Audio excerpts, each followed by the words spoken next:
one's going to be your favorite race trip. The second one is, what was your first road trip by yourself to a racetrack? And But then, I've never gone without my mother. I'm joking. okay.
Welcome back, everyone, to the Track Packers podcast for episode 7 of season 2. Thank you so much for joining us, and hopefully you're not buried underneath 2.5 feet of snow still. We have racing season coming up. I'm speaking into existence, and we have everyone here. We have myself, Mason, alongside of Becca, John, and Jessup for the full crew for today's episode.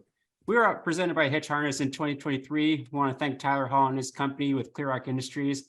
Hitch Harness is a great product developed by Tyler for multiple purposes. It's a safety aspect in the back of your trailer for receiver hitch storage when you're traveling, and also as a convenience in case you have a quick project that you want to do, you want to quick switch out your receiver hitch. And so it's a great product developed by Tyler, and they're also dabbling in some chassis dollies for your shop. So if you want to do some shop upgrades and make it a little bit easier to work on your car in the shop, you can check out all the products on hitchharness.com. They're adding continually, and so be sure to check it out periodically and go check out the Facebook page as well. So thank you once again, Tyler, for the support of the podcast in 2023. Mason, can they use their products at the track too? They probably could. I mean, there's a lot of people that definitely could park their trailers and sometimes have to interchange things out. So, yep, especially on multi-day shows or if you're traveling to race events. Yes. And especially for the days where there may be some inclement weather where you might have to position you have a your Mason vehicles. Sighting. If you have a Mason sighting, bring an umbrella. Yeah. And bring some muck boots just to be safe. Yep. Yeah. All and future products. Because it could be sunny. Don't worry. Mason shows up. 10 minutes later, it rains. Well, there you go, Tyler. We got some additions to the website. You can add muck boots. You can add raincoats. You can add all sorts of rain gear to your site. Can you make a poncho? Anyways, how is everyone doing? Mr. John Breckel, how has your week gone? It's been really good. It's very interesting over here in Bismarck because we still have a lot of snow on the ground. Quite a bit of snow on the ground, and it's actually been a kind of a cold, chilly week. It does not feel like the end of March by any means, almost the beginning of April, because we actually were below zero again Tuesday night into Wednesday morning this past week. I think we got down to over 10 below, maybe even 13 below in some spots, and I'm like, this is like December, January weather. So we're eventually going to get over that hump, though. I have faith that we're going to get over the hump, and eventually it's going to warm up, and then we'll be racing here, hopefully sooner rather than later. Definitely when we get closer to hopefully when we get to May, we're for sure on the racetracks. But again, it's gonna take some time to dry out and melt. Yep. Becca, how are you doing this week? I feel like I'm in limbo because, as John mentioned, we have a lot of snow here. And sometimes I feel as silly as the things I have to post on social media to promote that supposedly Dakota Speedway may be racing in 3 weeks. And yes, I feel as silly as all those posts sound because I don't think Test and Tune is going to happen in 2.5 weeks. And yes, I feel stupid for posting that kind of stuff. And it's kind of hard to promote your season opener when there's a lot of snow and it's not going to be 50 for another 2 weeks or so. So this weather is not conducive for melting. And I think a lot of racetracks are probably not going to have their scheduled season opener on those scheduled dates. And Dakota Speedway is probably included in those tracks. So I disagree. I I'm getting my Aaron snowblower down to the track, and we are gonna make it clear for racing. The track itself might be frozen, but there will be dirt exposed as I make multiple laps around the track in my little 8-horse Aaron snowblower. Our But I have a- wrecker guy, Dan, he works for like the North Dakota Water Department or whatever, and he flies a drone for work. And he took his little drone, he was nearby, and took aerial photos of Dakota Speedway, and there is a lot of snow. And I don't think your little snowblower, Jessup, can handle the amount of snow there is at Dakota Speedway. It's I good can't to- believe the snow that was next to the grader on how far up it was on the tire, because that's not a small little tire. I remember walking past it, I'm like, oh my goodness, it's almost covered. Can Okay, I I just can I wanted to make offer sure. an additional suggestion for your snowblower idea? Yes. Don't have Becca start it. Oh, make sure there's a gas tank close by, because more than likely you'll make one swipe, not a straight swipe. It'll be like this, and then it'll run out of gas. Snow blowing is not my thing. No, it is not. We've noticed. We'll let you just shovel the bottom side of the track. Well, Jessup, other than try to plot how to get your snowboard and snowblower off the track, how are you doing this week? I'm doing just fine. All in all, got a really big master's assignment out of the way, so we're one step closer to our graduation this year. So I'm pretty excited about that. The end is in sight. The race to see if Jessup finishes his master's degree before the first race takes place in the state of North Dakota. Actually, there's a decent chance that I do. He graduates April 29th. Oh, okay. Well, technically, I walk April 29th. The actual presentation sometime between It's like May and June. mid-May, like, Yeah. somewhere in that range. Yeah, The race is on. not really. The race No is on race. for Jessup, and the race is on for the official start of the Track Packers podcast. Are we We'll- starting this? We are starting this, You and we're have to getting. properly wave the flag. Let's start the official start of the Track Packers podcast with who or what are you repping? Mr. Jessup, you get to go first this week. Who or I what have- are you repping? I'm wearing my Andy cap hat. It's very nice. I like it. Thank you, Andy, for this. I'm also wearing some old shirt from 2014. It is Jam the Stands. And honestly, I have no idea where it's from. It's either from Deer Creek or I think Buffalo River. Can't really help you there, unfortunately. I know. So, Yeah, I I was was gonna gonna caution say, for that. I'm Why- gonna have a caution. Why do I for get that a as caution? well. It is a racing shirt. I'm You didn't do definitely your gonna have a research. You're caution. supposed to know what you're wearing. This is true. I You should know what track I'm it's wearing. from. This is an Andy cap hat. No, it's the handicap It's an- cap. Shut up, John. I was Haven't you gonna say already that. worn that? And you've already worn it. I don't care. Mason, you've worn multiple hats multiple This times. is true. Caution on Mason So, too, because don't- But he's you worn hats give don't Mason a count. hard time You're for hypocritical You give podcast Mason a hard leader, time you. for hat repeating. When do I Exactly. give So you don't Mason get a to hard throw that time on for me. anything. I never gave you a caution though. No, you've given me grief though, but considering you didn't research your shirt, No, That's a no, caution. That's bull crap. I researched it down to 2 locations. If any fans of those racetracks Um, are watching or listening to our podcast, they should comment in the comments below and either correct Jessup or verify his statements. I agree, Well, and because I'm pretty sure that usually like Jam the Stands, Mason, correct me if I'm wrong on this one too. There's multiple tracks in Minnesota that have been doing that. yes, And that's why I continue to Viking wave the one Speedway yellow is flag. one of them. KRA is another one of them.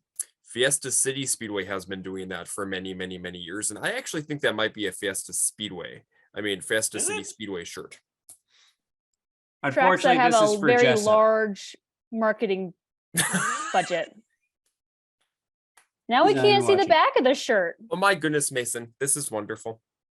What a camera angle. it doesn't say. Oh, So still I'm did not do assuming this might research. have been a You mass should have production emailed the shirt. person that designed that shirt and asked. You should have. Tisk tisk. Well, while he's resituating himself, Becca, who or what are you repping? I am repping Jimmy Owens tonight. Nice little shirt that I picked up down at Volusia during our little trip to Daytona / Florida / Volusia. So, and I'm cold, so this is just something else. But you know, It's a cardigan. I know it is a really nice cardigan.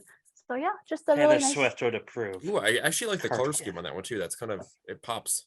It does. It's a very nice gray cardigan. So it definitely does. I mean, it really brings out that blonde I've been- colored hair. I've been cold all day. I didn't work today, so I've just kind of been snuggled up under the blankets. So She had all day to prepare for this, She did. and I she didn't chose prepare. cardigan. And she wore her gray Cardigan. cardigan. Taylor Swift wrote a song about a cardigan once. So There's a multiple break up with commercials it? of her with cardigans. Did she break up with it? Is that my question? No, it broke up with her, so now Okay. she's got the revenge song. So it was out of the relationship. Just wanted Multiple to make sure. millions of dollars were made off of Yeah. that cardigan. Yep. It broke her heart. Mhm. Alrighty, so we managed to shift from Jimmy Owens to Taylor Swift. So cool. Who's Jimmy Omens? Yeah, who's Omens? I Just don't for know. that, Mason deserves Caution! a caution flag on that one. I'm Which, pretty sure it's Owens. By the way, John, Owens. seeing that that's Mason's technically second caution of the night. The pits you go, Mason. I'm joining you. I'm not in the pits. Oh no, you got to go to the pits for your multiple infractions. John, looks like it's Multiple you and I in the front infractions. It row. looks like it's just us two, Becca. We Why, have whoa, been time. cleaning Why green do I so have far. multiple infractions? Anyways, before this gets off the No, tracks, bullcrap. I'm gonna boycott this. Becca, this is why the announcers are definitely the most knowledgeable I am when it in comes to third. I will take the statistics at caution for the racetrack. t-shirt of not knowing which track on a trackless shirt. I can't believe you're still, You mad could that have you emailed didn't do your Jay Symes research. and asked. Yeah. I mean, I'm just very, very, very flattered that you're just upset that you didn't do your research and now I you have sit there, one caution, not two. and now you One- sit there and you were pouting. You were changing or switching Hold your on. shirt. Should You I didn't see should I Mason sit throw under the the flag stand and rev the engine and spin rocks up onto people? Are you well, now pulling a you're Josh really Williams? holding up the show, so you definitely need to go to the pits. Now you're definitely in the pits no matter No, what. no, I will go. I'm still waiting for Do the we two need slow to get- folks to go around so I Do- can take the rear. Do we need to get Stacy Little on the race receiver to say to you that, hey, What? Stacy Little, do we need to get her on the race Meanwhile, receiver to say, John. So this puts I me deserve a in caution on that second. one. John We gets a need caution Stacy under on caution. the race receiver to say to you to go to the pits. I'm Wow. not in the pits. I only have one caution. You've already spit rocks. Now you have two. No, Becca, it's still me and you on the track. It's fine. Yeah, no, it's still I'm, those two on the track. no. Okay, where's my other caution, Mason? You weren't watching the camera when Mason gave it to you. Yeah, When was that? when you were When you were trying to figure out standing your up. shirt Yes. Why do I get a caution for that? because you weren't paying attention. You weren't paying attention, so you don't need to know. Anyways, to On to continue the on next with person. to continue on with who or what are you rapping, I'll You go know next. what? I'll I'm say- gonna peel this like Hendrick did, and I'm back on the track. No, I'm the appeals committee because I'm the auditor in the group. You've lost. No, The appeals committee is also like a week or two after the It's infraction. like 2 weeks after, so you have to present your case. You don't have a case. 2 weeks later, I'm taking the win. Well, we could I- make it like NASCAR where everyone just gets a free, fresh, clean slate after each stage break. Caution.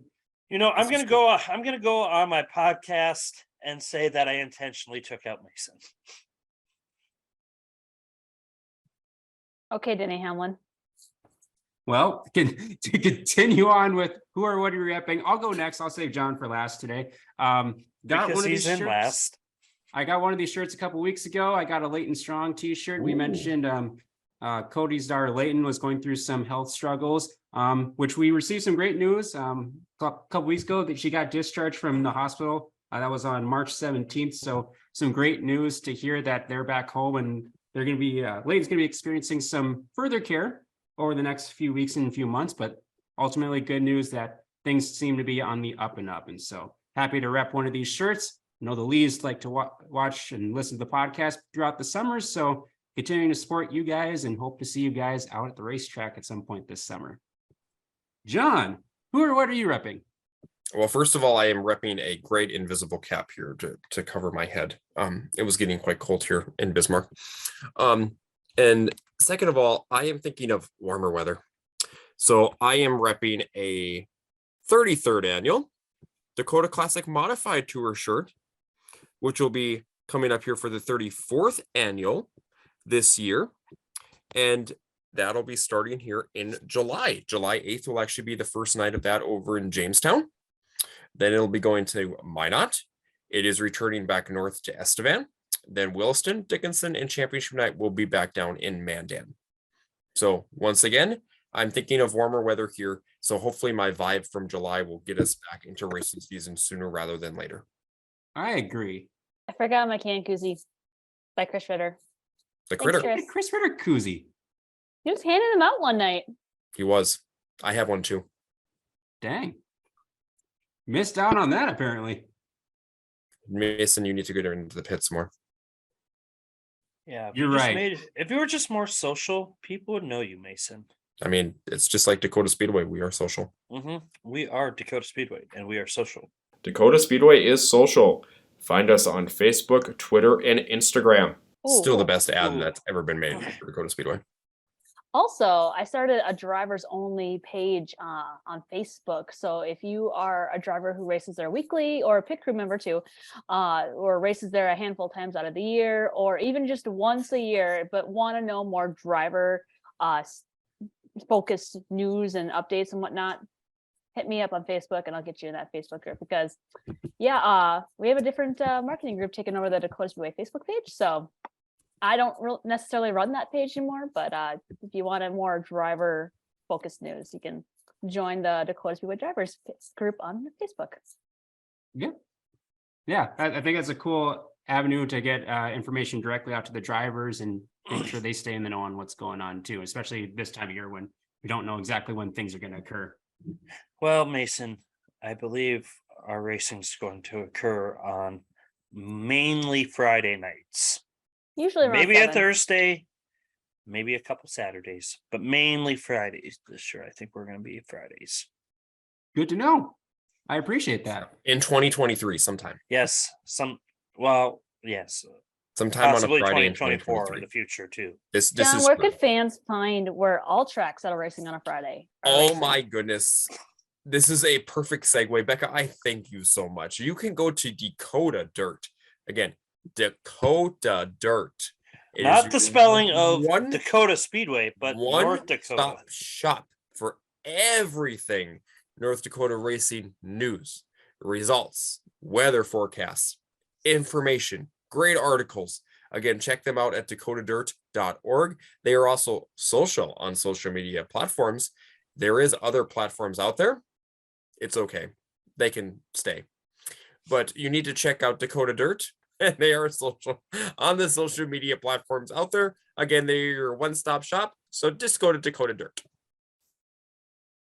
Yay. Any new updates with the Dakota Dirt at all this week, Jessup? We're still on a holding pattern, Mason. We're waiting for the last track in the state to finally release their season schedule. I mean, you can piece together a good chunk of their schedule, but I don't understand why you would wait so late. I know it's April, It is. and they start racing usually at the beginning of May. So Yeah. I mean, I know Just the for old planning days. purposes. I know, So, unless they don't have sponsors all the way figured out, who knows? But I agree. Still with you, post a John. tentative. For the drivers and fans. It makes it a little more difficult to take vacation time to Agreed. line up and get your summer schedule lined up. But I mean, looking back in the older days, that a lot of tracks used to get their schedules out in January, February. Oh, not even January, but February, March. So it just seems a little later than normal for them. And maybe I'm just excited to see something, But outside of that, there's not a whole lot new. We're going to be looking to actually write some pieces this year. Now that hopefully my master's will be done, and I can have time to write and enjoy writing articles again. So that'll be hopefully starting here probably end of May. Cool. Yeah. Yeah. Yeah, hopefully we'll have more to talk about racing wise too, because yeah, it's kind of slow going right now as far as activity racing wise. We did have one big event that took did. place last week, and then we had some people from the region go down there to the King of America, USMTS, and the Battle of the Bullring B-Mod race. Did any of you get a chance to watch that live at all? Nope. I did not. I finally dropped racing dirt because there's almost nothing worthwhile to watch on there anymore. Yeah, and I was in California, so I wasn't able to watch it live. I did write down the results on who won. But they were only able to race 2 out of the 3 nights schedule because rain took the Friday night portion. But Mason must have flew over there. no, He flew near No. there. No, you Near. couldn't have flown there Goodness. because you got stuck in a parking lot. yeah, yeah, that's a whole nother story. That was a frustrating experience. But yeah, so they had racing on Thursday. For the B mods, Chris Jackson, the J2 won. He's really quick B mod driver, and he won several nights down in Avado and looked pretty spectacular this last weekend.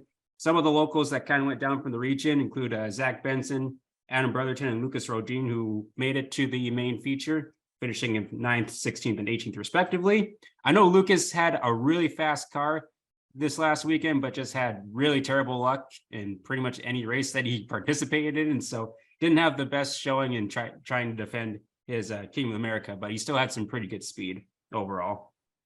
The USMTS, Terry Phillips won on Thursday night. Some of the names we know: Dan Ebert finishing in 4th, Alex Williamson down from the Deer Creek area was 12th, Tom Berry Jr. is 16th, and also Jeremy Nelson and Ryan Gerke made the feature on that Thursday night. And then the Saturday portion, Chris Jackson doubled up again, getting the big win there. Adam Brotherton was the next highest local guy, finishing in 9th. And then the big win of the weekend went to Dan Ebert in the USMTS for the big, what do you call it, the biggest win of his career. So big congrats out to Dan Ebert. And he looked, I was watching highlights, he looked pretty stout in that car. So he's looking to see, he's going to probably rack up quite a few more wins with the new car he's got. So he looks pretty sharp right out of the gate. Also, just look at the results. Ronnie Sanders went from 30th to 4th. Mm-hmm. Quite a bit of passing. The track looked really good on Saturday night for that feature. I watched the highlight video too, and it looked really, really, really good. And they were pushing to get that showing because I think it started raining when they got down to Victory Lane. Yeah, the rain was coming because it was supposed to rain a little bit later that night, and yeah, they pushed to get it done. Yeah. I wonder if So- Mason flew over at that time. I don't think I did. I flew to Denver, and I don't know if they necessarily fly through Kansas at all on that route. See, what happened, folks, was Mason literally knew there was only one race going on at that time. He took over the plane, flew it over Kansas, and then gave the plane back. Or even just being in the vicinity of it, like, True.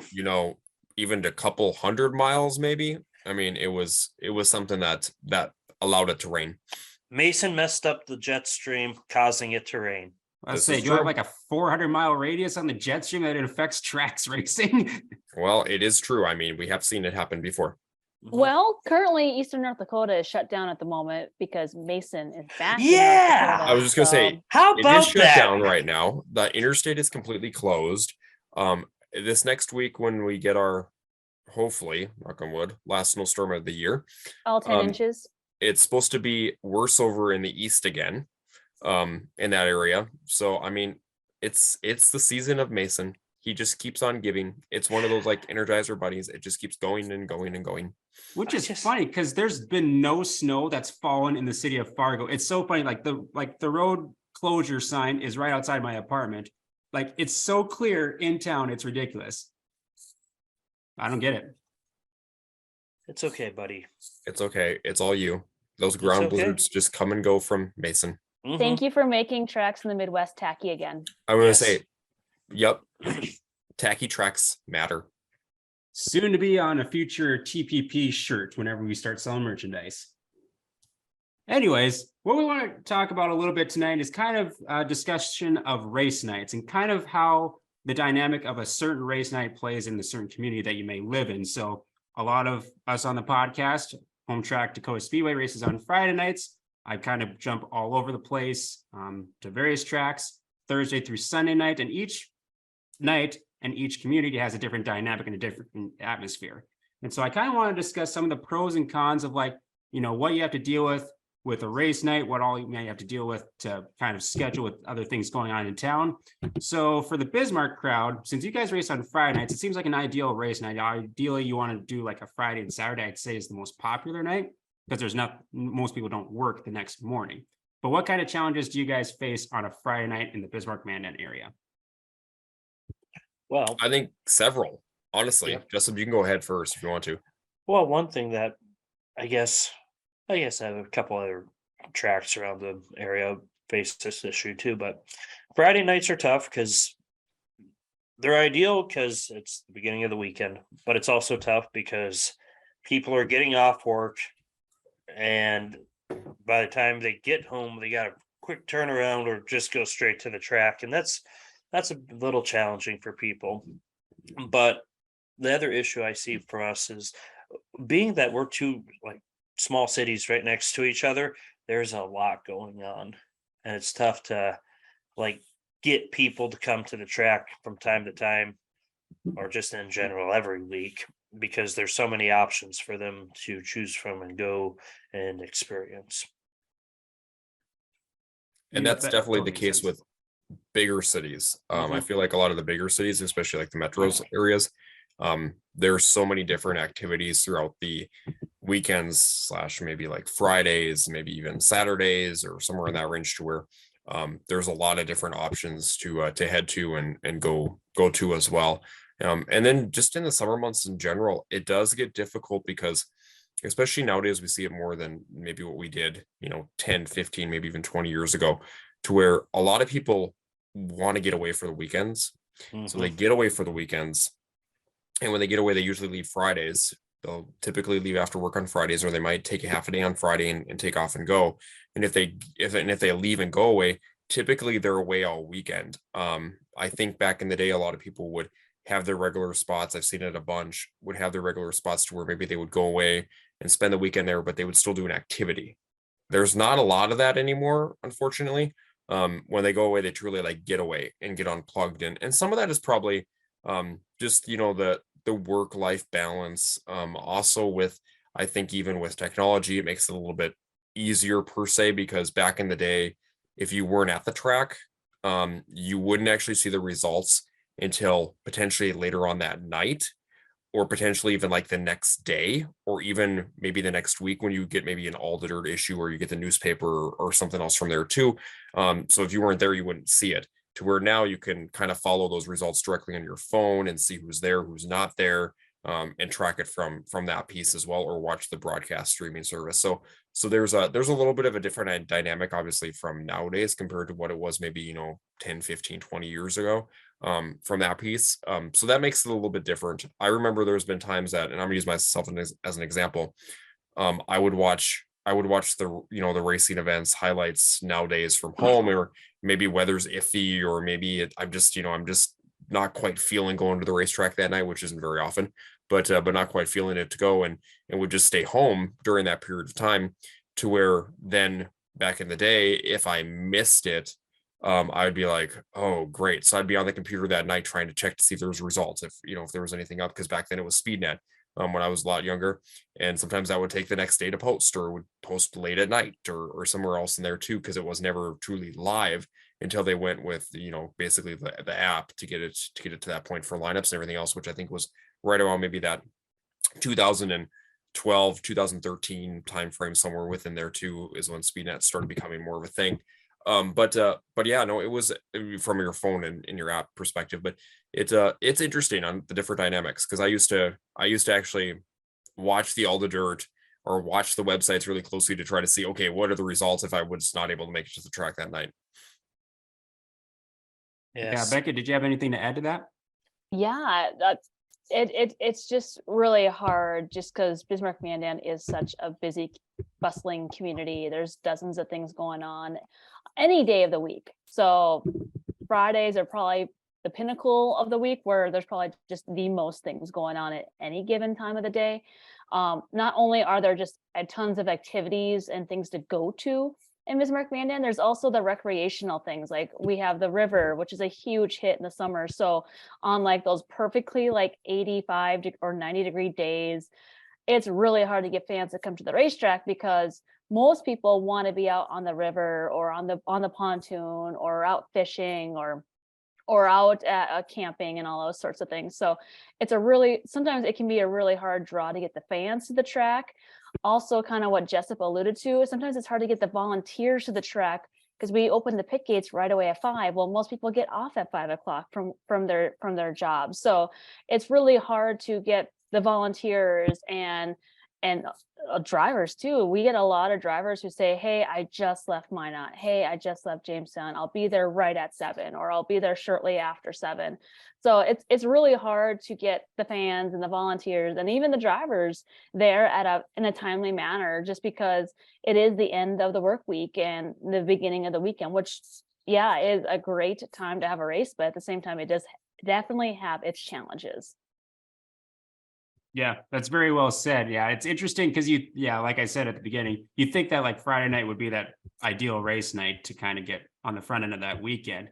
And yeah, there's definitely some challenges, especially when it comes to work or people traveling from out of town to get to the facility too. You know, me being in Fargo, you'd think like being in a big city, you'd have like the opportunity to get a lot of people to the track. But then again, same issue, a lot of things to do. And I'm also finding out too, especially the last couple of years, a lot of people like to go to the lakes because there's a lot of lakes within reasonable driving distance, and that's where people like to go for the weekends. So kind of fighting against that as well as the race weekend approaches too. And so, but kind of compare that to if we moved to like a Saturday night, for example, I'll just use Jamestown because a lot of us go to Jamestown regularly. I think Jamestown's an interesting dynamic because it's a smaller city as far as North Dakota is concerned, but there's probably not as much to do in Jamestown. So it's like the racetrack is the biggest thing in town, which I think really is an advantageous position for a place like Jamestown. You probably include Williston in that, Alexandria, even though there's a lot of lakes around there, but some of those tracks like that aren't huge, but just big enough where it can get a good pool of people to come to the track, I think is really beneficial. What do you guys think about that? I 100% agree. I think it's better. The small town crowds, they definitely will want to do something, so they will, kind of go to an event or go to something that's going on.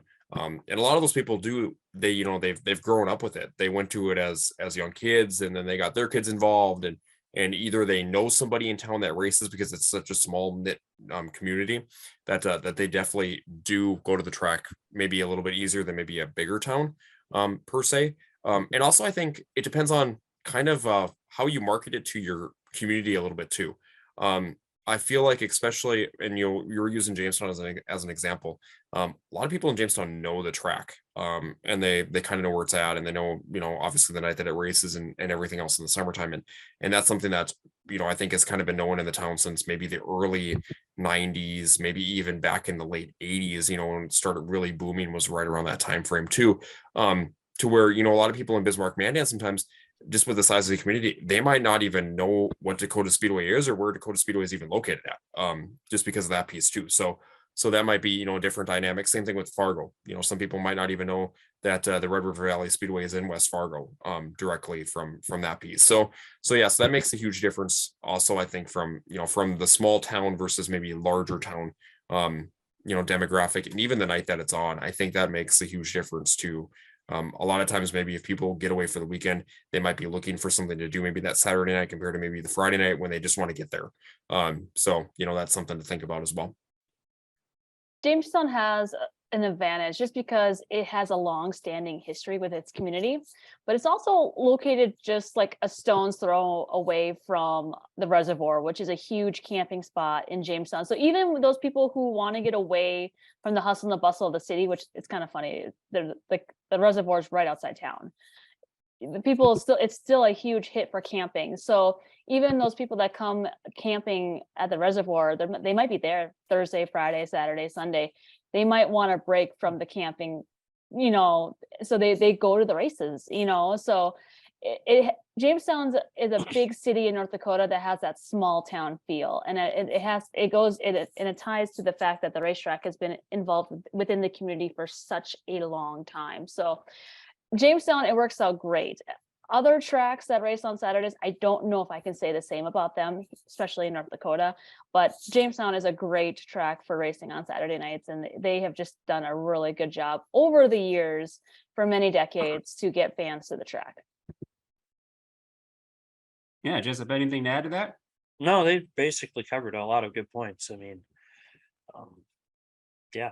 No need I to do like rehash. Saturday races just because obviously my home track, Dakota Speedway, it races on Fridays. So I get to sleep in on Saturday mornings. I can usually wrap up some racing projects in the late morning, early afternoon.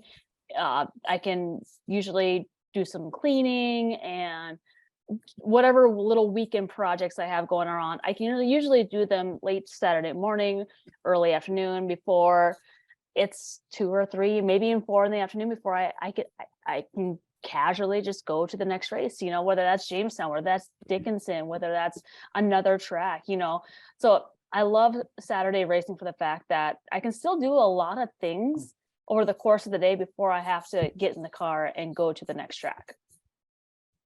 That's also a good point. Yeah, get time to get all energized and excited for the race night too, instead of having to worry about working through the day and then going to the racetrack. Yep. Plus, a lot of people don't work on Sundays. Sundays typically is kind of that day off. No matter, kind of whatever type of business that you're in or whatever type of workflow. So, and you don't have to basically rush to get home that night, get to bed, get up the next morning, go to work. Because some people do, or a lot of people, I should say, do work Saturdays still. So they'll, even from, if they're mechanics or anything else, so they do have to go back to work on Saturdays. So if they race on a Friday night, they might not hang around a whole lot. It's kind of still in that busy time for work season. Yeah. And you mentioned kind of the small town feel like that Jamestown has on Saturdays. And I think the more I think about it, for like, as far as like a Thursday and like a Sunday night racing aspect, I think that's why, especially on Thursdays, you see more of the small town tracks running on that Thursday night, because it's such a tight knit community and people aren't really going anywhere. So you want to grab the folks' attention that live in those small towns before they take off for one of the bigger cities for the weekend. I mean, I think of Ada, Wishick, Underwood before they switched over to Friday nights, just some of the Thursday tracks, like all very small towns have something during the week for them to do. I'm sure there's not a lot going on in the small towns. And so it's a good way to get the communities out early before they leave for the weekend. And even same on Sunday nights. Like I grew up at the Nodak Speedway racing Sunday night, and it's interesting because you get a good group of local drivers that kind of stay put. Like obviously you have a good group of minute drivers, and they don't have to travel very far to work next Monday morning. But over the last several years, I kind of noticed like the out of towners, it kind of gets like been dwindling a little bit, just because it gets tough to do that Sunday night and go into the next morning. And so I think it's interesting to see the Sunday dynamic too, that you have typically a lot of local cars there, but not as many out of towners, just because that travel on a Sunday night is be a little bit difficult. And if you're a driver that races multiple times throughout a weekend, you're probably have a lot of wear and tear going on through the weekend. So you're kind of going in with like not 100% of a car going into that last race of the weekend. So that's also an interesting dynamic too. Yeah. So I think we covered all the days of the week as far as racing goes. And so kind of good opportunity for you guys to comment your thoughts on what you think the ideal race night is, whether it's a Thursday or a Saturday night, or even where the location is. I think that makes a huge difference as well. Agreed. So moving on into some of the recent schedule releases and rumors and developments, and one that actually just came out today, the day that we're recording this, is in regards to the WISSOTA 100. They've been doing some changes behind the scenes and have some updates to the WISSOTA 100. So it looks like they're doing away with the Race of Champions for the weekend, which for me, I kind of liked them because I think it gets a different group of drivers to come in and kind of gets them to go to the WISSOTA 100 weekend. But I can sort of understand kind of cutting the time out of it and some drivers would kind of go out there for a couple laps and basically just park it or use it as a test session. But that's just where I'm at. Did anyone have any thoughts on the Race of Champions being John, removed? do you want to go with this or do you want me to start? I can start it if you want me to. Yeah, go so- ahead. Okay, so I'm gonna go a different level here. I do agree with Mason that I didn't mind the Race of Champions, but there's two things here. It truly, in my mind, this is my opinion, my personal opinion, it wasn't truly a Race of Champions per se, because it was feature winners from the track. Yes, they could be track champions directly too, but when I think of champions, I'm like, why isn't that like track champions? So that was where my mind always went. Why don't you reward your track champions for WISSOTA classes, give them an opportunity to race? The second thing is though too is that I think this last year was indication of it that something did need to change at the 100 with them. And the reason why I say that is because there was several drivers. I'm going to use the WISSOTA late models as an example here. Friday night was the WISSOTA late models Race of Champions qualifier, and they had about 20 drivers that qualified for that event. They had less than 10 start, and that was even with pulling out on the track. And right then and there was something like, okay, there's something that needs to change here, because if you're not like in those Race of Champions races in previous years, if you haven't been starting the first 3 rows, maybe even 4 rows, I'm going to go back maybe that far.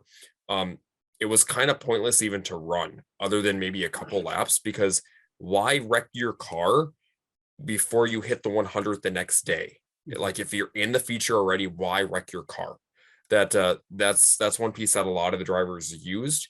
And it wasn't, I don't think it was the best product for the fans. Even for the drivers, I don't think it was the best product. So I'm going to be sad that they're kind of gone, because of the fact of the matter that it was an extra event during that weekend that you might see some other drivers that show up that might only run that and not run the whole entire 100 week, or might come that night and run one of the nights of the 100. However, from a money and from a time perspective, it makes sense to get rid of it, just because of the fact of the matter that it truly was, I don't want to say kind of a pointless race during the weekend, because it really wasn't. I mean, you still have them on there too directly, and you would be able to, present your sponsor for it. But they became a point to where it wasn't truly a great, product for drivers or fans to even kind of watch anymore. They'd hold them at the end of the night, and Mason and I can attest to this. A lot of your fans, when you were in the grandstands, several of them would stick around depending on what class was running, but a lot of them would actually leave as soon as the final qualifying feature of the night was done, before they had the 3 Race of Champions races for Thursday and Friday nights. Yeah, I think that's really well said. And it's, I was going to bring up the WISSOTA late models too, as an example too. And arguably that was probably one of the best races of last year's WISSOTA 100 too. It definitely was. I mean, it was a great race on that one too, but yeah, it was definitely interesting when they were naming off drivers, and I was like, are they coming or are they not going to run? And I mean, there was a ton of them that did not run. Yeah, it didn't help that it was at like 12:30 or 1 in the morning at night, because I think that was a rain delay night too, which you can blame me for that too if you want. Yeah, it was Mason again. I'm gonna say it this way.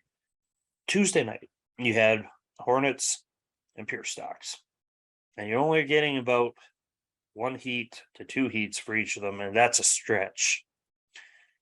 Wouldn't it be, I don't know, advantageous to get these drivers on the premises and make an actual show to entice the fans to show up a day earlier, rather than say, hey, Tuesday's a throwaway day, I don't need to be there?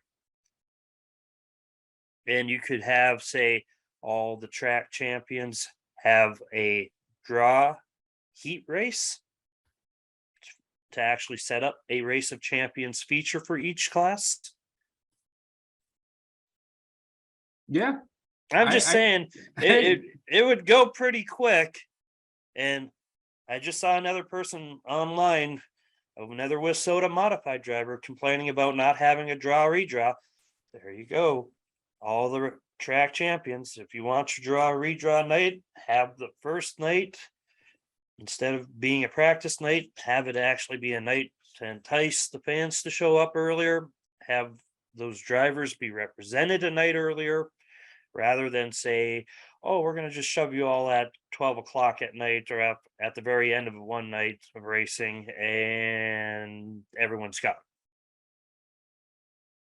Yeah, that's also some other good points too. Yeah, I always thought like, yeah, Tuesday was an interesting day because like I've never been to a Tuesday portion for a practice night or the last couple of years when they've had the pure stocks and horns, and we'll actually talk about them in just a minute here.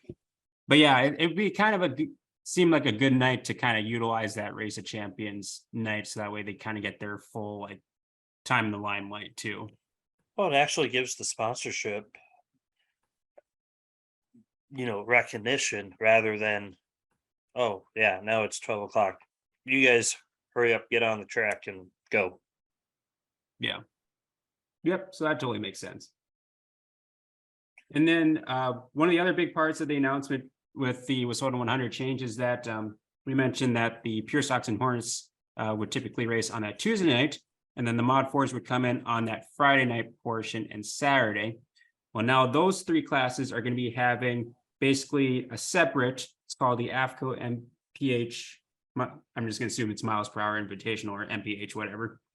But it's going to take place on Sunday, September 10th at the Bemidji Speedway. Mason, MPH stands for Mod 4 Pure Stocks and Hornets. It does. Oh my gosh. Give me another caution. It does. Oh, this means Oh. another caution flag on Mason. Mason. Oh my this is God. Having a such rough caution night. flag event. Yeah, it's been one of those nights. Mason deserved that one for sure.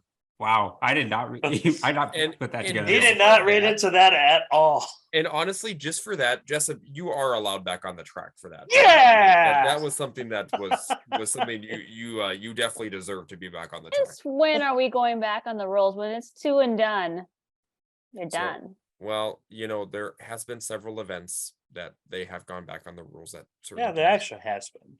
Yes. So I'm Oh, back the on- appeals committee is okay. The appeals has come back. I'm back, baby. Quicker than NASCAR, I could tell you that.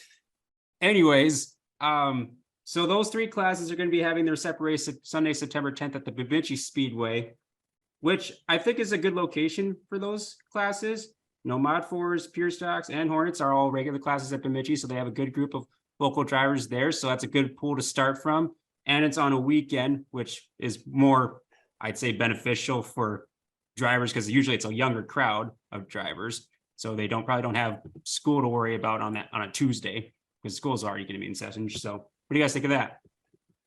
I'm a little bit intrigued. I think it'll be interesting to see. I am glad that they're holding it at more of a kind of a track that hosts those events, or hosts those classes, I should say, not the events. So I'm kind of intrigued by that too. I am kind of surprised though that they kept it Sunday and didn't move it to like maybe even like a Saturday. And I know that like Sites Memorial's going on and everything else during that time frame as well, but they're not running those classes directly. And maybe they're thinking that the crowd they pick up on Sunday. I'm just thinking that Sundays might still be difficult from a draw. I mean, yeah, it's still a weekend, but it's still right before a work day and a school day the next day. So it might still be difficult from a draw perspective on getting drivers there from certain facilities and from certain tracks. Yep.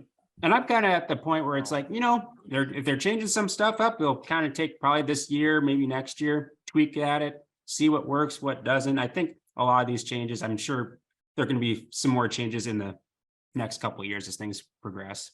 Agreed.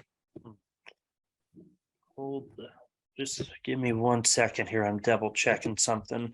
Are you reading instead of No. listening to us? I'm not reading that. I'm just checking that Sunday date. Oh no, that should work. Okay, that makes sense actually. That I it's would on a imagine Sunday. that's a day race, right? Like It could be like a honestly should late be, but- afternoon into the early evening, and then everyone can travel home, kind of thing, right? That's what that it kind of gives me that feels, right? Yeah, and the Bemidji Stampede, they usually start early in the afternoon too. Yeah, they start really that's- early, like 2-3 o'clock on Sundays when they usually Yeah, start. yeah. Okay, So I could see that starting earlier in the day. I kind of like the doesn't make idea. sense either. Huh. Just because they do have a nice pool of drivers from that area anyways, so I would imagine they'll have nice turnouts for this. But yeah, I kind of like the idea. It's different, and hopefully if it doesn't work out, I would imagine WISSOTA will amend and fix it or amend or adjust in the years to come. Yeah, I was looking at it. I was wondering why they were keeping it on a Sunday. And I thought maybe it was because of the Northern Nationals taking place. And I know they have their Pure Stocks and Hornets divisions race there before, but it looks like that's on their Thursday show. And so interesting. I thought it would be involved with that, but personally, I like the idea up there. I know people are already complaining, but much with any form of racing right now, or as of the last couple of years, if anything happens, good, bad, or otherwise, people are going to complain about it. Mhm. And so I'm excited for it. I think it'll be good in general. I think hopefully they'll get a bunch of the Iron Range drivers to come out and support that. I know the pure stock division's been hurting pretty bad lately, but I know Bemidji's had the highest car counts for those three divisions, so it makes sense for them to be there. Plus, sometimes I feel like those racing divisions get overlooked at the WISSOTA 100 just because, you have the late models there and the modifieds and whatnot. And they are a lower division of WISSOTA, but sometimes it's good to give those drivers the attention that they put on great racing too. And I think it's good to put some spotlight on those drivers. And this is a great way to do it and just give them their own little events like this. And I think it's great. The only thing I'm concerned about is the representation of the drivers from the West. Agreed. Because it's a 1-day show. You go from racing 3 days to 1 day to racing, being able to leave on a Saturday night and drive all day Sunday, to now having to race Sunday and then drive all day. So I don't know. Seeing that you're not really racing against anyone, I mean, maybe you're losing fans to the sites, but the general audience that you're aiming that for wouldn't be the sites audience, I guess. But I don't know. It should be good. Well, and the other aspect I was thinking of too, because I've been seeing some comments that some people aren't too pleased about it. Others are excited. But like outside of the Mod 4s, the last couple of years, you'd have to correct me, but when was the last time Pure Stocks and Hornets raced at the actual WISSOTA 100? Because I know they didn't for several years. So, I mean, at least they're getting an opportunity to race for like a prestigious race, I guess. Well, they they raced. ran. So the Pure Stocks and the Hornets were added 2 years ago to the 100. They were added on that Tuesday night. That was the first time in 21. Was the first time that they actually physically went through it. 22 was the second year for it directly. Before that, they were not officially a sanctioned class as part of the 100 in any form. Obviously, the Mod 4s were a sanctioned class for years going forward for the 100. Back in 2007 at the Western 100, the hobby slash bomber division at Brown County Speedway ran with the practice night down there and held their feature on night 1 of the Western 100. So, but that was basically kind of the only time that I can remember that they were truly part of a 100 per se.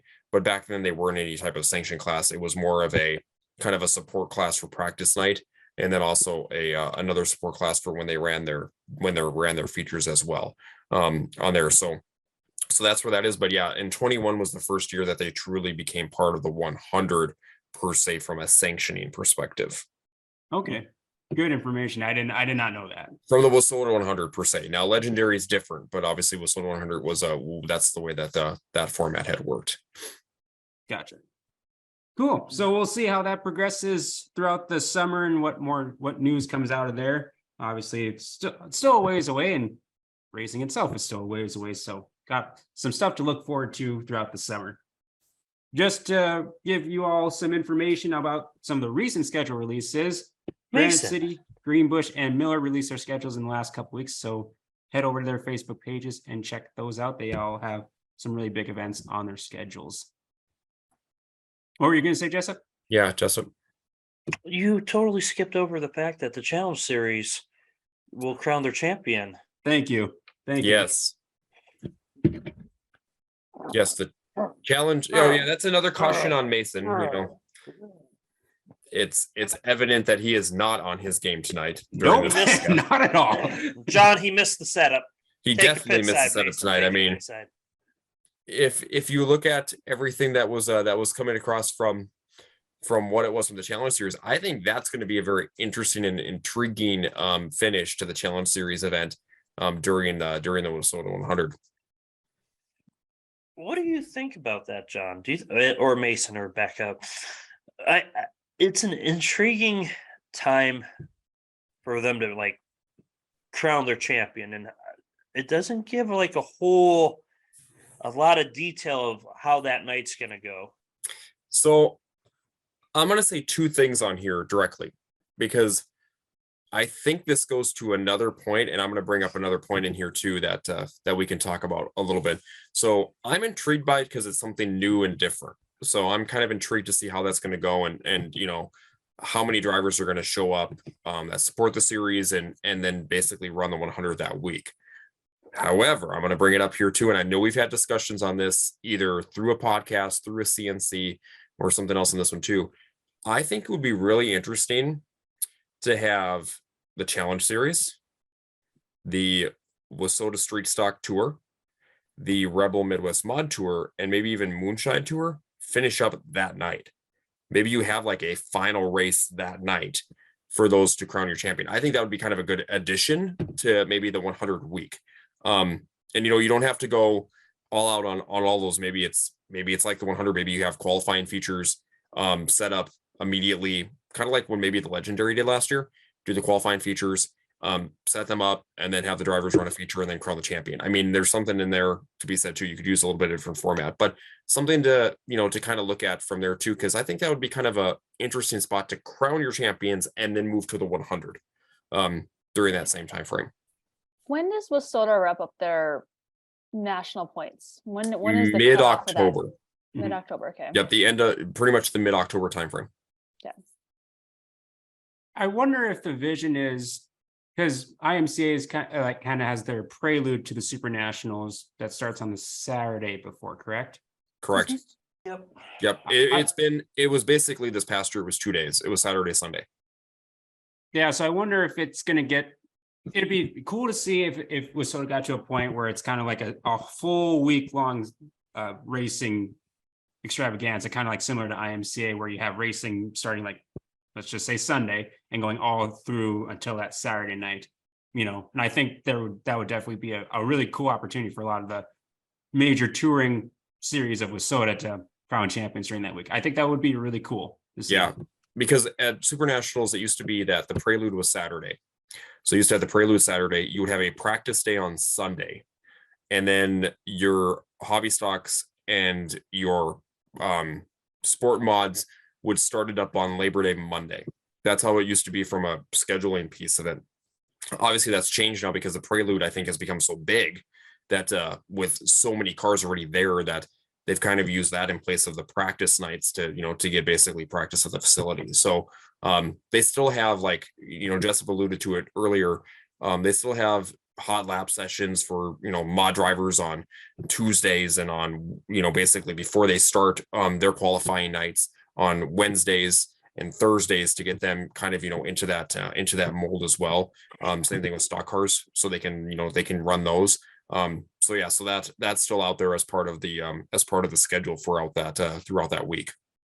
IMCA has done a really nice job of promoting the IMCA Super Nationals as a weekend, as a racing vacation for drivers, and it shows by the numbers that come from all over the country. But I think WISSOTA is laying the footwork down, the foundation down to grow the WISSOTA 100, and I think these steps that they're taking is evidence of that. And I think you're going to see more promotion this year to get more drivers to come, and I think they're going to start promoting it as a little racecation as well, in the lines of IMCA's Super Nationals. Yeah, so a lot of good movement going on, and a lot of cool things and new exciting changes coming for this year's WISSOTA 100, and be interesting to see how that plays out throughout the summer. Outside of that, does anyone have any latest and greatest paint schemes that they've seen over the last couple of weeks. I know it's still pretty slow on the car and paint scheme front, but anyone have one that sticks out at all? Well, unlike you guys, I did go see a race car in the past week or so. I had to drop off some goodies for Sean Strand. So I got a sneak peek of his race car last Friday, and it looks very nice. I know, Mason, you also got a sneak peek of his race car when you did your Wednesday Night Live with him. So I think it's going to look really sharp. It's definitely got a little bit more brightness to it this year than maybe in years past. So I don't have a picture of it, so I apologize to all of our listeners. But it's a very sharp looking, nice race car. But Sean always has really nice race cars as well. So that was one I saw this past week, not online or on social media, but in person. So. Yeah, yeah, like you said, saw a sneak peek, and yeah, it looks really cool. Yeah, Sean always has some of the coolest looking cars out there. I know one that stuck out to me was Jory Berg's Midwest Mod that he revealed up in Grand Forks about a week or so ago. Like a kind of a dark looking, I don't know, kind of like a night ride type car, and so I really like the look of it because he's had mainly a white car the last couple of years, and so changing it up a little bit this year, I think it's really cool looking. I have two.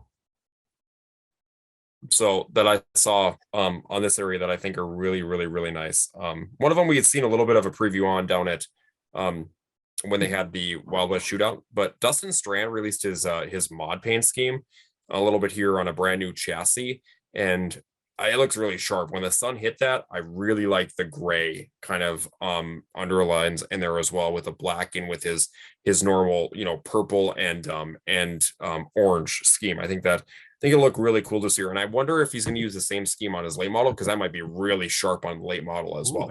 Didn't think about that. So that might be really cool, because his late model always is, in my opinion, Dustin has really nice looking paint schemes. And I think that's one thing that will be really, really, really cool. The other scheme that I saw here this past week that I thought was really nice, and it's kind of, a little bit maybe outside of our area, but the scheme that I'm actually looking for it as we speak here, it is Ethan Dotson's car when he was down at Humboldt. That kind of, I don't want to say it was like a neon blue, because it was different color blues on the neon yellow. That was really sharp. Like fluorescent blue. Yeah, it was almost like a fluorescent blue, but then it was also like a dark blue underlay in there too. Yeah. I really like Ethan's paint scheme that he had on that car. I mean, it looked super, super sharp. This year when I saw that during practice, when we were looking at paint schemes a little bit on Cody Papke's page when he was down there doing it, and I was like, wow, Ethan's car is sharp this year. So yeah, I really, really, really like that color design. Jessup, what stuck out to you? Well, I gotta give some love to my buddies back home. I really like my friend Brian Carl's 32F Super Stock that he's got this year. It's just a clean looking car. It's nice, and I know I think he won a car show event down at the deck back in Duluth. I think it's Ashley Anderson's Kid Super Stock. I think that thing looks really sharp right now. I say right now because it's a long season, so that could change. But those I like those out east. The other one that I like is Ty Hanton's sprint car. I think that looks pretty sharp and pretty cool. You don't see that design very often around here, so those are the ones that I like right now. Sweet. Yeah, and I'll be posting pictures, or as we've been talking about them. So if you watch the podcast, or if you're listening, come back on in the podcast and check out some of the schemes. We'll be sharing those on the video. Any upcoming events, any closing thoughts for episode 7? I know Jamestown released that they are going to have the Race Area 305s make an appearance. So that's a pretty cool addition to the schedule. They are, and it's the same night as the Mama Vetter Hobby Stock Challenge. So that's going to be a big night overall on June 17th over there in Jamestown. The week before that is the Gumke Memorial. So I know they're ramping up for that too on this year's event, as we'll have additional kind of memorials, I should say, or maybe kind of memorabilia during that event a little bit, since obviously Don had passed away, and I know Casey Arneson was hugely involved with Don and his racing thing, and then unfortunately, he passed tragically here in July of last year. So I think the Gumke is going to be pretty big again this year. Yeah, so nice couple additions to Jamestown's schedule. I've been kind of watching some of the tracks on Facebook, and they've been posting more pictures of what their facility looks like right now. So we got a while, folks. Like Jessup says, there's a lots of snow. Usually he goes, there was lots of cars, but this year there's lots of snow. Lots of snow. That there is. Well, I think that'll do it for episode 7 of the Track Packers podcast. We want to thank you all for listening. Be sure to like, comment, and share. We always love to hear who's all watching, who's checking us out. If you're a listener, thank you for listening to us. You can find us on Spotify, Apple, and Google. And of course, you're watching on video, Facebook, and YouTube. Like the Facebook page. Thank you to Tyler Hall and Hitch Harness for sponsoring. And as always, we hope to see you out there packing the track.